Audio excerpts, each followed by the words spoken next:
बिस्मिल्लाहिर्रहमानिर्रहीम। अस्सलाम वालेकुम व्यूवर्स, क्या हाल है? उम्मीद करती हूँ कि आप लोग ठीक होंगे। अल्हम्दुलिल्लाह, अल्लाह के फ़ज़ल करम से मैं भी ठीक ठाक, देखने में फ़िट और फैट भी, ठीक है ना।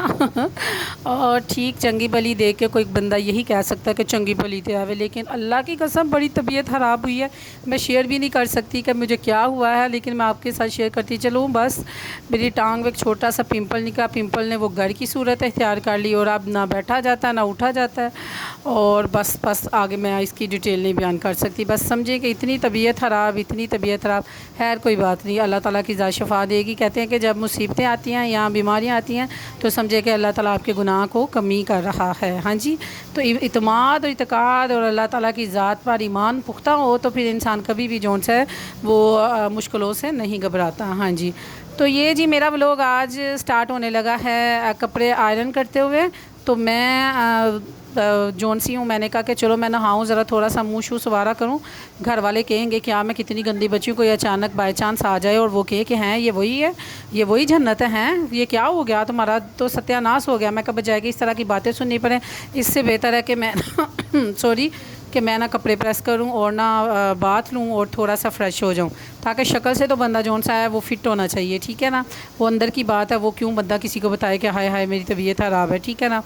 तो बस जी ये मैं कपड़े करने लगी प्रेस, और साथ साथ मैं जौन सी कपड़ों के ऊपर वो क्या कहते हैं वो लगाती जा रही हूँ, पानी का छिड़काव, और साथ साथ कपड़े प्रेस करें तो इस तरह बड़ा मज़ा आता है कि गर्मियों में स्पेशली के करने से। और इधर ही हमने अभी नहा के पहने और साथ ही सिलवटें हो जानी है, ठीक है ना, है कि नहीं। तो कई और मैं तो कई दफ़ा इतनी हडरामी कर लेती हूँ कि मैं बात लूँ और मैं साथ ही ना कपड़े प्रेस ही नहीं करके जाती, कहती हूँ सही हो जाएंगे, मैं क्या करूँ। जो कॉटन के होते हैं ना स्पेशली उनको जो है वो करना पड़ता है। तो ये जी मैं कपड़े प्रेस कर रही हूँ और साथ में नहाने की तैयारी। और तबीयत आवाज़ारी की वजह से अल्लाह ताला से मैं तो बस यही कह रही हूँ, अल्लाह माजिरनी मिनन्नार, अल्लाह पाक मुझे माफ़ी कर दे। क्योंकि जब आपको बहुत ज़्यादा तकलीफ़ हो तो आप अल्लाह से साथ साथ माफ़ी भी मांगे। तो मैं कहती हूँ कि वो सोने पे सुहागा हो जाए तो अल्लाह तो वो हर टाइम आपकी दुआ कबूल करता है। लेकिन जब आप तकलीफ़ में अल्लाह ताला को याद करते हैं तो परवरदिगार की ज़ात कहती है कि बंदे को इतनी तकलीफ़ दी फिर भी वो मुझे याद कर रहा है, तो रब की ज़ात आप पर बड़ा खुश होती है, राज़ी होती है। अच्छा, मज़े की बात भी, बंदा बीमार हो तो मेरे जहन में आज अचानक ही ख्याल आ रहा था कि अगर मैं बीमार हूँ तो बंदा 2 3 4 5 सहेलियाँ नूं दसे कि मैं बीमार हूँ, ताकि वो आएँ कि फ्रूट लेके आए, कोई मौसमी फल लेके आए कोई केक लेके आए, कोई मेरा पता लेने आए। मैं भी ज़रा नखरे दिखाऊँ मुँह बना के, फिर मुझे याद है हाँ हाय मैं तो बड़ी हो गई हूँ, मैं कोई बच्ची थोड़ी हूँ, हैं वो तो मैं कोई बीमार हो मैं भागती जाती होती हूँ कि क्या हाल है। तो है मेरा कौन पता लेने आएगा या कौन पूछेगा। मैंने कहा हो क्या करती हो जनाब, तो तुम बड़ी हो गई हुई हो।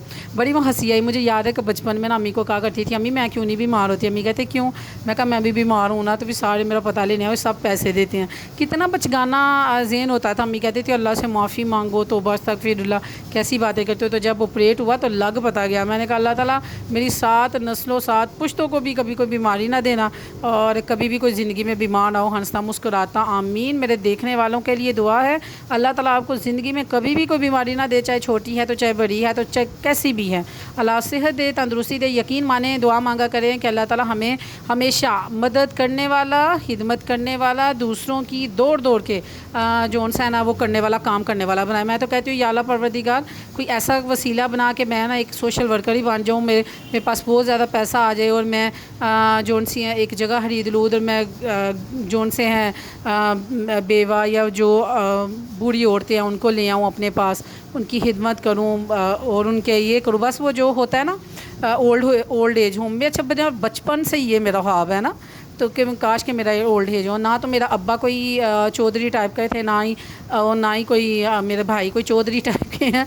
नॉर्मल से हम लोग हैं, लेकिन हम तवक्का तो अच्छी चीज़ों की तवक्का तो बंदा कर सकता है, ख्याल तो कर सकता है, दुआ तो मांग सकता है। परवरदिगार के कामों का क्या है, अल्लाह ताला की ज़ात सुनने वाली है। वो हो सकता है कि जब आप हिदमत हलक के लिए कोशिश कर रहे हैं, हिदमत हलक के लिए करना चाहें तो अल्लाह ताला की आपकी मदद करे। वैसे मैं हूँ रज़ाकारी, सबकी भाग भाग के हिदमत करने वाली थी। आइए मैं आपको एक मज़े की बात बताऊँ। ये मेरे कज़न्स गए हुए थे जी नारान कगान चाइना बॉर्डर, पता नहीं कितने। अब मैं डेली की डेली वो मुझे वीडियो पाते थे कि देखें हम इधर जा रहे हैं। मैं पूछती थी किधर हो, तो फिर वो मुझे बता देते थे कि हम जी बता देता था कि बाजी हम इधर हैं। तो फिर वो साथ ही मुझे जो है वीडियो सेंड कर देता था। और मैं साथ देखती थी। अल्लाह ताला के नज़ारे इतने सोने सोने, और मैं माशाल्लाह कहती थी कि ये भी जोन सा ना, ये भी कहीं कहीं की लक में होता है कि वो घूमे फिरे ये वो, तो एंजॉय करें। तो मैं उसको हर रोज़ यही कहती थी वापस आओ, इतने दिन हो गया वापस आओ। तो फिर ये सारी की सारी उसने वीडियोस मुझे सेंड की हुई थी। तो मैंने कहा हमारा इतना खूबसूरत पाकिस्तान है, आप देखें। अगर हम लोगों ने तो ज़ाहिर है हम लोग बाहर ही नहीं निकलते, अपने घर को ही देख के हम कहते हैं ये है वो ऐसे है। तो यकीन माने पाकिस्तान बहुत खूबसूरत है माशाल्लाह। अल्लाह ताला हमें भी देखने की तौफीक दे, आमीन। तो बोरी 2 5 6 नोटों की मिल जाए और फिर बस पाकिस्तान के टूर पे हम निकल जाए और देखें। तो ये जी इतने खूबसूरत ये व्यू मुझे इतना सोना लगा, इतने सोने सोने पहाड़। अब मुझे इतना इसके बारे में इतनी डिटेल का नहीं पता, नहीं तो मैं दूर से बताऊँ आपको ये वो वाले पहाड़ है तो वो है, तो वो है, ठीक है। लेकिन जो भी है ना, परवरदिगार की तारीफ़ें बयान कर सकते हैं। फ़बी आला रब्बिकुमा तुकज़्ज़िबान, परवरदिगार की कौन कौन सी नेमतों को आप जुटलाओगे ना। देखिए अल्लाह ताला की कितनी सोनी सोनी नेमतें हैं माशाल्लाह माशाल्लाह। और इतने प्यारे व्यूज़ थे कि मैंने कहा मैं अपने व्यूवर्स के साथ शेयर करती चलूँ, उनको मैं दिखाऊँ कि ये देखें हमारा पाकिस्तान कितना खूबसूरत है माशाअल्लाह माशाअल्लाह। और इसके साथ ही जी मैं आ गई हूँ अब किचन में। तो अब मैंने कहा रात का खाना बना लूँ। तो रात का खाना बनाने के लिए सबसे पहले मैंने देखा तो हमारी दाल को 2 चावल कल के पड़े हुए थे। तो मैंने कहा इसको पहले मैं फ़िनिश अप करवाऊँ। बच्चों को मैंने फ़ौरन ही कहा कि चलो आप लोगों को भूख लगी है तो इसको थोड़ा थोड़ा खाओ और फ़िनिश करो। और दाल तो फिर बच गई, या फिर उसको फ्रीज़र में रखूँगी या भिजवा देती हूँ कहीं। तो चावल भी अब इतने से बच गए हैं। और अभी इसके साथ ही मैं बना रही हूँ जी आलू और मटन, ठीक है। आलू मटन मैं जब बनाती हूँ तो मैं आलू मटन जब मैं बनाती हूँ ना, तो मैं आलू को बॉयल कर लेती हूँ, ठीक है। इतना मसलन कि इतना मैं सॉफ़्ट भी नहीं करती, इतना हार्ड भी नहीं मैं इनको रखती। तो जो मटन है ना, मटन में मैं मोटे मसाले सारे, ठीक है, प्याज लहसुन अदरक जौन सा ना वो डाल के, टमाटर डाल के, नमक मिर्च हल्दी, और उसके साथ दालचीनी और एक मोटी सी जो इलायची है ना वो मैं डाल के ना प्रेशर लगा देती हूँ ज़्यादा वाले पानी से।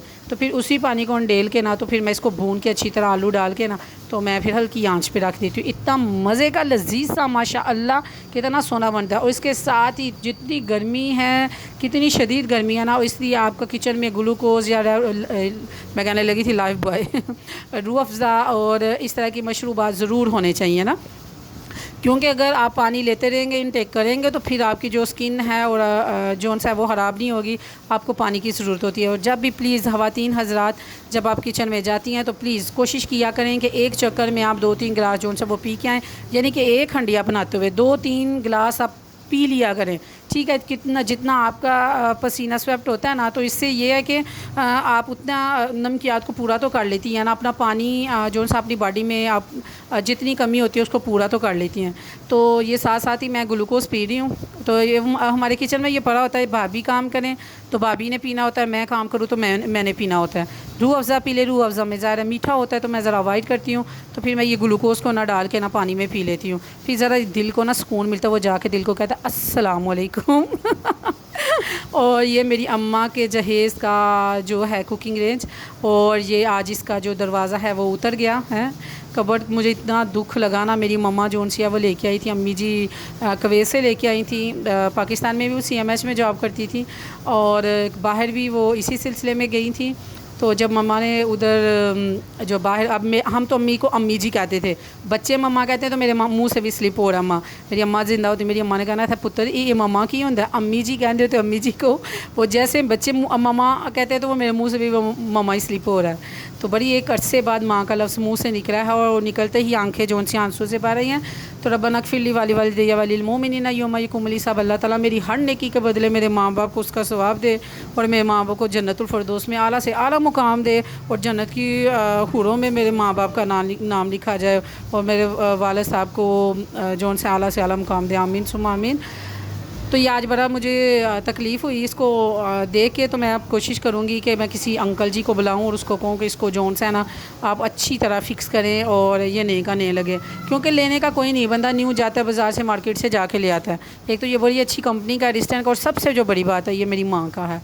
और मेरी सिस्टर ज़रूर देखेगी ये व्लॉग, मैं उसको बताती चलूँ। उसके तो अगर जहेज़ में जो अम्मा के हाथ के जो गिलास हैं वो टूट जाएँ तो वो अपने बच्चों के गल पड़ जाती है, ऊँची से आवाज़ करती है हुसैन ये क्यों तोड़ा, मेरी अम्मा ने दिया था, ये मेरी माँ की निशानी थी। अल्लाह, मैंने उसको कहा मैं तुम्हें 100 गिलास दूँगी, खुदा के लिए बच्चों को ना डांटा करो कि तुम क्यों चीखती हो। कहती है कि सारी दुनिया एक साइड पे, सारी चीज़ें एक साइड पे, जो मेरी अम्मा की दी हुई चीज़ें हैं उसको कोई हाथ लगा ले तो वो चीखती है। तो जी सेम वही हिसाब ये मेरी माँ का है। और मेरी भाभी ने इसको बहुत प्यार से रखा हुआ है इसको ना। जब वो उसकी नई शादी हुई, नई शादी जब उसकी शादी हुई नई नई आई तो उसको मैंने कहा कि ये मेरी अम्मा की ये जहेज़ का है और तुमने इसको बहुत संभाल के रखना है। तो उसने वैसे ही इतने प्यार से रखा। मेरी मदर की डेथ को 16 साल हो गए हैं, तो भाभी की शादी को 15 साल हो गए हैं, तो अभी भी देख लें आप कितना प्यार है। और जो इसकी एज है रिस्टन, ये जौन सा इसकी, और इसकी एज में हाल से 45 होगी, 45 साल हो गए हैं इसको बाहर कुवैत से आए हुए। मेरी मदर उधर थी, कुवैत में थी, तो तब ये आई थी उधर से लेके। तो ये जी बस अब घर जौन सा है वो गंदा हो गया है, तो बच्चे जौन से पढ़ रहे हैं। तो फिर उसके बाद मैंने कहा बच्चों को उठ के थोड़ा सा झाड़ू पोछा लगाओ, ताकि थोड़ा सा जौन सा ना आप मेंटली तौर पर रिलैक्स हो सको। तो फिर उसके बाद फिर बुक्स पकड़ लेना। बस जी आजकल बच्चों के टेस्ट शुरू हुए हैं तो आपसे आपसे रिक्वेस्ट है कि दुआ करें कि अल्लाह ताला बच्चों को कामयाब करे, आमीन सुम्मा आमीन। तो ये मेरे हाथ में मग हैं, तो अब मैं इसको बैठ के पीऊँगी। पानी को खड़े होकर पीने का बहुत सख्त गुनाह है, तो सो मैं बैठ के पीऊँगी। तो साथ राना भाई बैठे हैं, राना भाई की सारी हल्की हल्की थोड़ी थोड़ी ज़रा इंसल्ट करूँगी कि आज उसको प्लस के क्वेश्चन नहीं आए। तो अपना बहुत ख्याल रखें। इतना ही व्लॉग था। अल्लाह हाफिज़, अल्लाह हाफिज़।